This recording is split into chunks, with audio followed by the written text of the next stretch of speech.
Hey guys, and welcome to PJ's Coin Capers.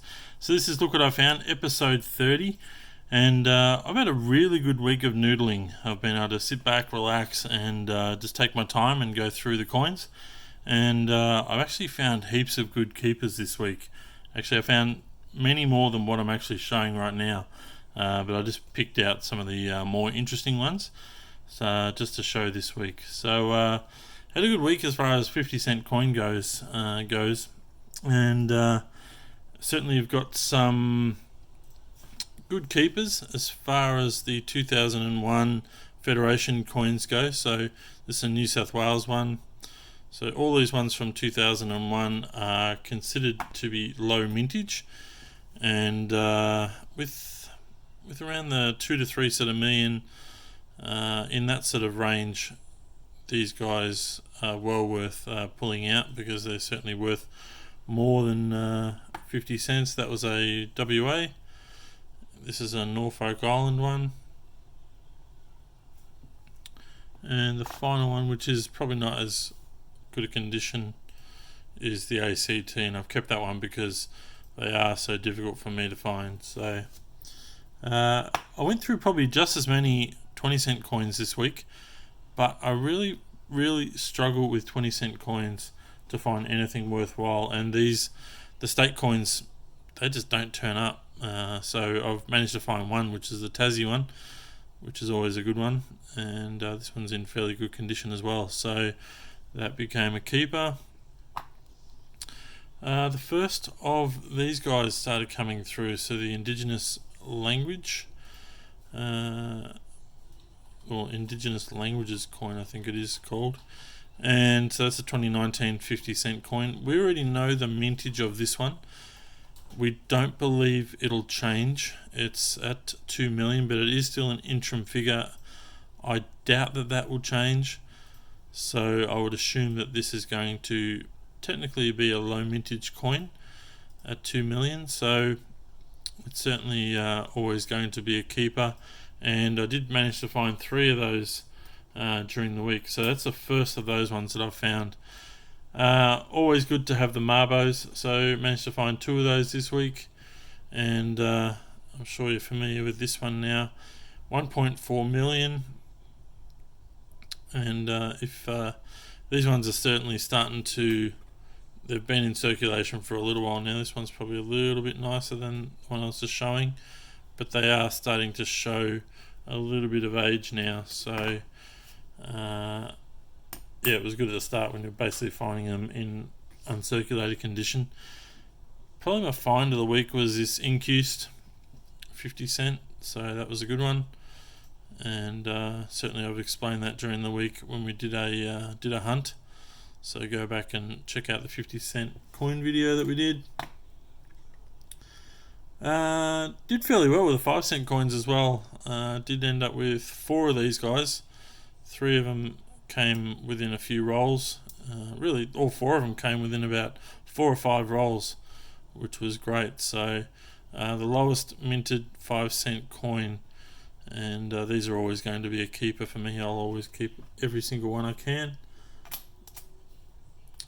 These are the first ones that come across for me as well, which is the 2019 5 cent coin with the JC effigy. I have been finding so many of the IRB 2019 5 cent coin that I haven't bothered keeping them anymore. Literally, I was finding probably 4 or 5 per roll, so absolutely heaps. And we already know that they're a high mintage coin at, I think it was around 19 million, so I wasn't going to bother collecting those any further. Finally started finding couple of these. So 2018 is the 3rd lowest minted 10 cent coin, and while I do have some of these are the sort of the first maybe 3 or 4 that I've found in circulation, and I do go through plenty of 10 cent coins. Also, I think this week is probably my first week where I found the 2019 10 cent coin. If mintages stay the same, so based on the interim figures, if mintages stay the same, this will be the number 3. and that'll push the 2018 10-cent coin into number 4. So don't know if it's going to change or not, so I'm just keeping all of those as well. And I think I came across about, I don't know, half a dozen or so in this week's hunt. We also did a $2 coin roll hunt during the week, and these guys, I think the interim figure on these is around $500,000. So the 2019 IRB $2 coin. So I'm going to keep these for a little while. I know some of you gave me some feedback, which I appreciate, that you guys are finding absolutely plenty of these. So they may not be a low mintage coin based on what I'm hearing from you guys. So in the interim, I'm going to hold on to them because it doesn't cost me anything to hold on to them. So, and if you can afford to do the same, please do so.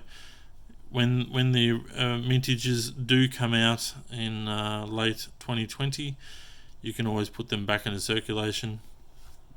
But well worth holding on to them while they're in this kind of condition. I know a lot of you find many of these Eternal Flame $2 coins. Beautiful coin. I find very few of them. So it's one of the reasons why I've kept this one. I find plenty of Mr. Squiggles, which we've gone through many times. This is the Wallaby coin, and I did manage to get 2 of the 2011 $2 coins as well, which is a low mintage Aboriginal Elder.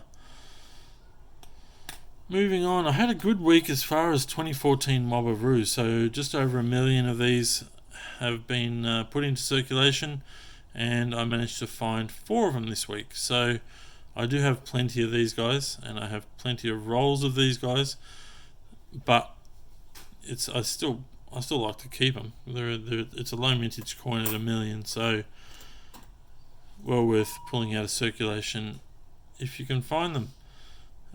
This was an A coin, so 2019 35 years anniversary coin of the $1 coin, which we've covered many times on the channel. 1.5 million of these. It's an interim figure, but we think that will probably stay the same, considering that they were making those coins back in 2018. A couple of the the Great Australian Coin Hunt, managed to get a Lamington and some Weet-Bix, so I did alright in that regard. So I'll try and make a set of circulated ones of those. But I've also got, what have we got here? Oh yeah, a little cud. This is on a 2009, so a little cud to the top of the Roo there. Can we focus? There we are. Tiny little cud to the top kangaroo. You can just see it. Little backpack cud there. So I didn't find many error coins this week, and I probably had the opportunity to find a few more, but some eagle-eyed viewers realised that I did miss out on picking up a rim cud. That certainly was not my intention to miss it, but this was one that I did find during the hunt on that video, I think it was. So yeah, alright guys, that is it. That is all the ones that are worthwhile, well, I found worthwhile pulling out of circulation this week. So I hope you guys are having a successful noodling week, and please share what you've been finding on the Facebook page. We all like to see those sort of things. There's been some really special finds coming across the Facebook page as well this week, where there was actually a Millennium fully rotated 180 degrees. So keep an eye out for those when you're noodling as well. I believe that's the second one I've seen through the Facebook channels, and but it was good to have one on the PJ's Coin Capers Facebook group this week. So I can't remember exactly who found it, but well done. And I'll certainly be hunting for those, even though I do make sure I do rotate each and every one of these. There's been a number of good rotations found this week, so I think there was a couple of 10-cent coins or something like that found this week as well. Some good offset rotated coins. So make sure you rotate, because a lot of these errors are unheard of errors, and until you actually find one, that's when they start to be known about. So make sure you rotate each of your coins as you're going through. I can't go on about that more than I do. So, and I certainly do it each and every time I pick up a coin. So you might find something very, very valuable. So, alright guys, thanks for watching. Please subscribe if you haven't done so. I look forward to bringing more videos to you soon. Thanks for watching.